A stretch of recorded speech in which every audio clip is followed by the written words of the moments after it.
You're a failure as a wife if you can't honestly support your husband's work. I've been displeased with everything about you for a long time. Please leave immediately. I was yelled at by my mother-in-law with whom I was living, and was kicked out of the house. If I had done something wrong, I would have apologized and asked to continue living together. However, the job my mother-in-law referred to was nothing more than gambling. I was appalled by my in-laws and husband, who misunderstood it as a job, and I felt no regret about divorcing my husband. My name is Amelia White. I'm 24 years old and a newlywed housewife. My husband Nathan was a senior at the company where I started working after graduating from university. Would you like to go out for dinner sometime? He would call out to me, a newcomer, every time he finished work. He invited me so persistently that I accepted. Okay. If you'll pay for me, that's fine. In retrospect, that might have been my mistake. Nathan, seeing an opportunity with me, made a strong move. We started dating immediately after meeting due to his serious and passionate approach. In our second year of dating, Nathan proposed and we got married. After discussing with Nathan, I happily retired from the company after only 2 years. My colleagues sent me off warmly. It's a waste for Amelia to become a housewife. That's right. Even if she gets married, Amelia should continue working. She's especially excellent among the newcomers. I majored in information technology at university and I think I was good at my job in that field. My boss praised me saying, "You work fast and make very few mistakes." To my peers who didn't approve of my resignation, I said, "Being quick at work and being good at balancing work and home are 2 different things, right? Right now, I want to focus on getting used to married life rather than work. I can always look for a job once my married life settles down." And with that, I left the company. And now, I've only been married to Nathan for a few months. But now, I regret the words I said when I quit my job. As a housewife, I'm only busy in the mornings. I make breakfast and Nathan's lunch, and finish cleaning and laundry. From noon to evening, it's really boring, and I only go shopping once every few days. I never thought such boring days would start. Maybe deciding to quit was my mistake? Even if I think about it now, it's too late. I've already quit my job. Even if I say now that I want to go back to work, my boss would probably give me a dirty look. So, right after getting married, I started a data entry job that I could do at home. Working from home, where I could work whenever and wherever I wanted, and in whatever clothes I wanted, felt fresh and exciting to me. Before I knew it, I was able to earn a part-time wage. At first, my husband supported me. That's great. You can earn a part-time wage while taking care of the house. Amelia has found an efficient way to work. You're a model housewife. But about half a year after starting my work from home, Nathan's attitude changed. After marrying me, Nathan was given more big deals and guidance to his subordinates at work, so he was away from home more often, and on his rare days off, he would lie on the sofa all day with a tired face.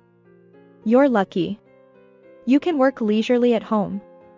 Sometimes he would say such sarcastic things to me, and other times, "You should hurry up and earn big money like me." He sometimes looked down on me. "You agreed to me becoming a housewife, didn't you?" When I pointed this out, he would shout, "Shut up," and retreat to his bedroom. And before we knew it, my husband and I each had our own rooms in the house, and we were living separately within the same house. One day, is the carefree housewife playing on her computer again today? If you say it's easy and fun, why don't you do my job, Nathan? You'll understand how hard it is. Then Nathan took out his smartphone and suddenly started calling his mother. "Mom, Amelia is telling me to do both office work and work from home." After listening to Nathan's story, his mother asked me to take the phone. As soon as I took the phone, my mother-in-law's sermon began. "You're a housewife, right? If you have time to tell Nathan to increase his workload, you should look for a job and go to work." But that's not it. Even if I tried to say that, I was cut off by my mother-in-law saying, "Be quiet." This happened several times, and eventually my mother-in-law sighed and said this to me. "That's enough, Amelia. I understand that you're a shrew. I'm worried about Nathan, so I'll live with you guys." What? My mother-in-law said that and hung up the phone without waiting for my reply. You're kidding, right? Living together is no joke. I have to call back and refuse. Then Nathan took away my smartphone. It's a good medicine for you, isn't it? I'm all for living together. He said that with a creepy smile. I was terrified by Nathan's smile and froze without being able to say anything back. The next day, my in-laws came to our house and started talking about living together. There was a reason why I refused to live with my in-laws. They were very showy and cared about the eyes of others. By the way, since Amelia seems to be earning money too, we've contracted a $6,000 a month high-rise apartment in Nathan's name. Nathan was happy saying, "Thank you, Mom," and for some reason my father-in-law was nodding as if he had done well. Are these guys really okay in the head? Wait a minute. Don't decide such important things without consulting me. Besides, even if we combine my husband's income and mine, we can't afford such a high rent. When I turned pale and said that to my in-laws, for some reason, Nathan was waiting for me to say, "It's okay," with a smile. What's okay? I asked back at Nathan's triumphant smile. Then Nathan showed me the screen of his smartphone. I earned it for you who can't earn much with work from home. I did it with FX. Now I earn $20,000 a month. I turned pale at Nathan's words. Did you study properly before doing FX? Study. I've already earned $20,000 without studying. That's why single-celled organisms are so annoying. People who can't take action are always noisy about studying. My stupid husband quotes lines that seem to be from self-help books and grins like an idiot. Why did I marry such an idiot? If you tell me that I didn't have an eye for people, that's all there is to it. That's not earning money. It's the same as hitting it big in gambling. Don't do FX anymore after this time. When I said that, my father-in-law who had been silent until now intervened. It's a wife's duty to support her husband's work. Don't interfere with your husband's work. That's right. You're just jealous because Nathan made money. They laughed at me. After all, frogs' children are frogs. Or rather, frogs' parents are frogs. Do they misunderstand FX as some kind of stable job? Probably no matter what I say from now on they won't understand. Anyway, don't do FX anymore. I told Nathan that and left the place. A few days later, my in-laws and husband ignored my advice and proceeded with the move to the high-rise apartment. My in-laws seemed to misunderstand that Nathan was working for a company called FX. It's utterly ridiculous. Nathan himself seems to be boasting at work, saying, "I'm a genius to be able to earn money with FX without any knowledge." As for my in-laws, they are going around telling lies to the neighbors after the move, pushing their showy personality to the forefront. My son is the owner of an internet business. He's earning about $20,000 a month. The neighbors, who live in the same high-rise apartment, are also confused by their reaction. Of course. Because a family that only earns $20,000 a month has moved into a $6,000 high-rise apartment. They must have thought this in their hearts. That's too little. I was so embarrassed. But now that we've moved, all I can do is what I have to do. I have to earn more anyway, since we have the rent for the high-rise apartment. After all, I can't rely on my husband's FX income. While attending a study group for work-at-home jobs held twice a month, I happened to run into a former colleague from the company where I used to work. And when I met with my former colleague and talked about work, she said this. Amelia was perfect in terms of accuracy and speed at work. You can do even more amazing work. It felt like an overestimation, but to change the current situation, I had no choice but to devise some kind of strategy. While I was lost in thought, my former colleague started talking as if she had been waiting for me. By the way, our company is currently recruiting for a data analyst who can work from home. Are you interested? Really? Is it okay? I accepted the unexpected offer willingly and decided to return to the company where I used to work. Gradually becoming active as a data analyst, I was able to earn an income that easily surpassed Nathan's monthly salary of $3,000 before I knew it. Of course, neither Nathan nor his parents noticed the change in my income. She's probably just holed up again today doing something that doesn't make much money. She's just incompetent as a wife and as a human being. There are other people who are more suitable for Nathan. Why don't you choose your wife again? Such words were flying around in the living room with laughter.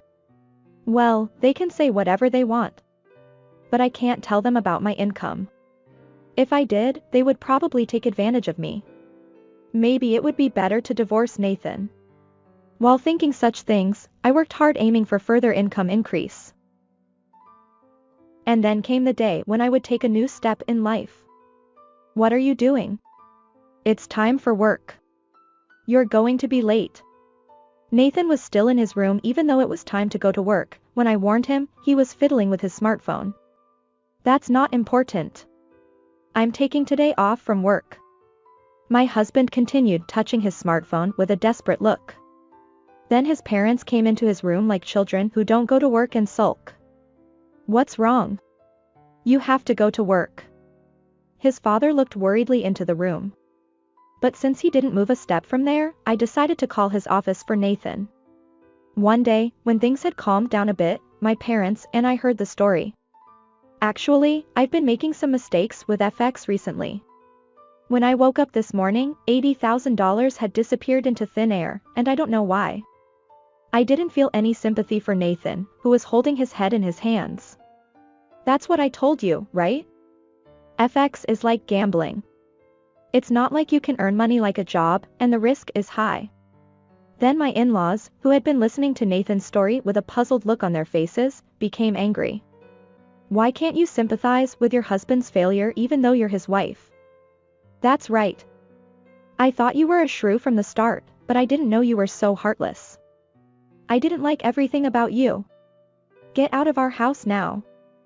I responded to my in-laws, who were turning red with anger, with a completely opposite expression. Thank you. I'd be happy to get a divorce. At my overly joyful smile, both Nathan and my in-laws were taken aback. What are you talking about? Are you angry because I lost $80,000? But I can make that amount back right away, so stop joking about divorce. My mother-in-law agreed with Nathan's words. Nathan can make that amount back right away. And then my father-in-law also started to pick on me. It's quite something for a wife who doesn't earn much to be able to divorce so happily. We won't know if you regret it.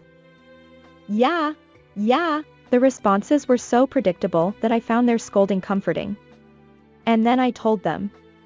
You're the ones who will regret it. You don't understand the value of $80,000. I wish you and your son a long and happy life. I said that and left the house with the luggage I had packed beforehand. I quickly proceeded with the divorce proceedings and prepared the audio of my husband verbally abusing me from before, and claimed alimony before all of my husband's assets disappeared due to FX. What? Why do I have to pay alimony? My ex-husband, who was complaining about it, quickly changed his attitude because he has such useless pride. That's right. You're going to be poor from now on, so you're trying to get money from me. Okay. I'll give money to you, a poor person, as a rich man. Eventually, my ex-husband paid me about $20,000 in alimony. Next time I'll get it all back.